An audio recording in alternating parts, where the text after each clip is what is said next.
This is the Saudi family tree. If you think this is complicated, just wait. All of these dynasties shared one common goal. They tried to preserve their sacred bloodlines through endogamous marriages, believing that keeping the blood pure would ensure the continuity of their power. But this obsession created a serious problem. If every prince claimed an equally divine lineage, then every prince could argue he had the right to inherit the throne. And when all princes are equals, civil wars are inevitable. Throughout history, rulers have known that the key to maintaining power is to establish a clear succession system as early as possible. But what is a good succession system? If you follow primogeniture, the rule that the eldest son inherits, you risk placing an incompetent heir on the throne. If you choose the most capable instead, you may end up with several powerful princes all fighting for supremacy. So, how do you prevent bloody succession wars? Some clever minds proposed a brutal but logical solution. Encourage the princes to fight before the emperor dies. Let them build their own factions and battle each other, and whoever survives the struggle becomes the new ruler. That way, there will be no wars after succession, and the strongest will naturally emerge as emperor. Sounds cruel but strangely reasonable, doesn't it? In fact, there really was a dynasty that adopted an even more outrageous method: the Ottoman Empire. In most monarchies, primogeniture, the eldest son inheriting, was seen as the most stable system. But its biggest weakness was that it could not guarantee the quality of the ruler. To compensate, such monarchies developed strong bureaucracies so that the state could function even under a weak emperor. But that raised another dilemma. If the bureaucracy is stable enough to govern without the ruler, then what is the ruler even for? Nomadic civilizations faced the opposite problem. Among the Turkic and Mongol peoples, leadership depended on personal strength and skill. Their tribal confederations demanded that a leader be capable of maintaining alliances among rival clans. As a result, two inheritance customs emerged. 1. Election by chiefs. After the ruler's death, tribal leaders would jointly choose the successor. 2. Division of the realm. The empire would be split evenly among all sons. The Ottomans chose neither. Instead, they created a unique and deadly system. When Ottoman princes reached a certain age, each was assigned a province to govern, allowing them to build their own political and military power. When the Sultan died, these princes would rush back to the capital, raise armies, and fight to the death. Whoever survived became the next Sultan. It sounds barbaric, but actually had historical logic. In the early Ottoman period, this system remained somewhat restrained because age gaps between princes were large. Some were too young or died early, limiting the number of contenders. But everything changed in 1389 during the Battle of Kosovo when Sultan Murad I was assassinated. He left two sons, Bayezid and Yaqub. Tradition demanded they immediately fight for the throne, but a war was raging and open conflict might have invited enemy attacks. So Bayezid acted first. He assassinated his brother and was quickly proclaimed Sultan. Bayezid proved to be a brilliant commander, defeating European armies and even planning an invasion of the East. His lightning-fast tactics earned him the nickname Thunderbolt. Yet his boldness alarmed a powerful rival from the East, Timur, Tamerlane, a descendant of Genghis Khan. Timur challenged Bayezid and decisively crushed the Ottomans. Bayezid was captured alive and later died in captivity. Following Mongol tradition, Timur divided the Ottoman Empire among Bayezid's 4 sons. This plunged the dynasty into a bloody fraternal war. Ultimately, Mehmed I killed his 3 brothers and seized the throne. The pattern continued. Mehmed I's son, Murad II, initially spared his younger brother Mustafa, who was only 13. But the neighboring Byzantine Empire cleverly whispered into Mustafa's ear, "Your brother may one day kill you. But of course you shouldn't rebel."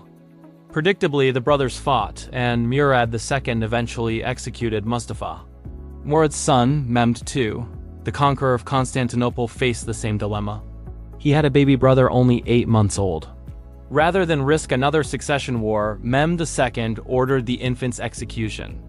To formalize this brutal practice, he issued a law allowing every future sultan to legally execute his brothers for the good of the state.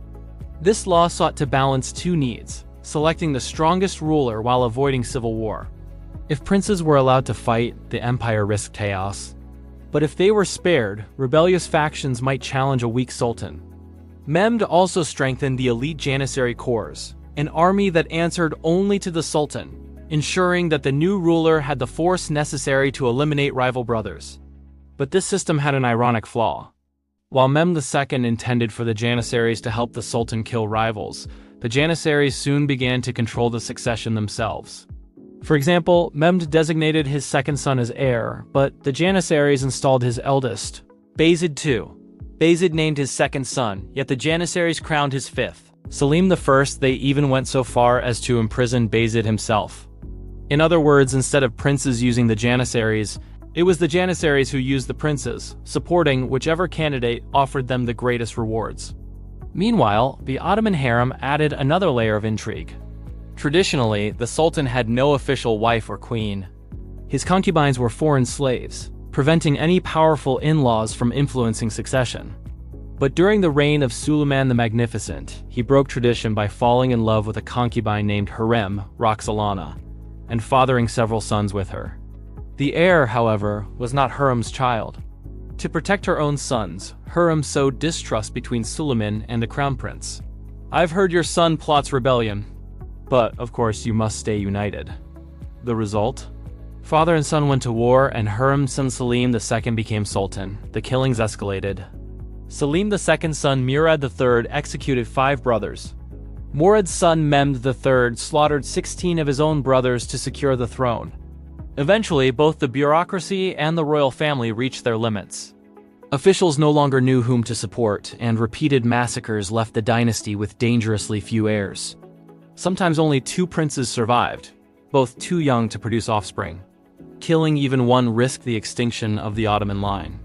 To break this cycle, the empire introduced the Golden Cage system. Under this policy, all potential heirs were confined to a special palace within the capital. They were forbidden to marry, have children, or receive education, living in isolation under constant surveillance. Their only role was to wait, and when the reigning sultan died, the oldest surviving prince, regardless of ability, would inherit. It was, essentially, a shift from execution to lifelong imprisonment. But this too brought tragedy. Princes spent decades in captivity, emerging to rule with no experience and often fragile mental health. When Sultan Ahmed I died, his brother Mustafa was released from the cage to become sultan. But years of isolation had driven him insane. Officials deposed him and crowned Ahmed's young son Osman II instead. Osman tried to curb bureaucratic power, so the Janissaries overthrew him and restored the unstable Mustafa. From then on, Ottoman sultans were repeatedly puppets, first controlled by the Janissaries, then by grand viziers, then by palace factions, and again by the army, even after the Janissaries were abolished. By the early 20th century, many princes had spent most of their lives in captivity. Sultan Mehmed V, himself long imprisoned in the Golden Cage, finally ascended the throne only to face a disaster of historic proportions, the First World War. His advisors reassured him, "Don't worry, we've found a powerful ally. With them, the Ottoman Empire will rise again." That ally was the German Empire. Thus ended the incredible saga of a dynasty that began by choosing the strongest through deadly combat and ended by locking its heirs away in silken prisons, a reminder that even the mightiest empires can become prisoners of their own power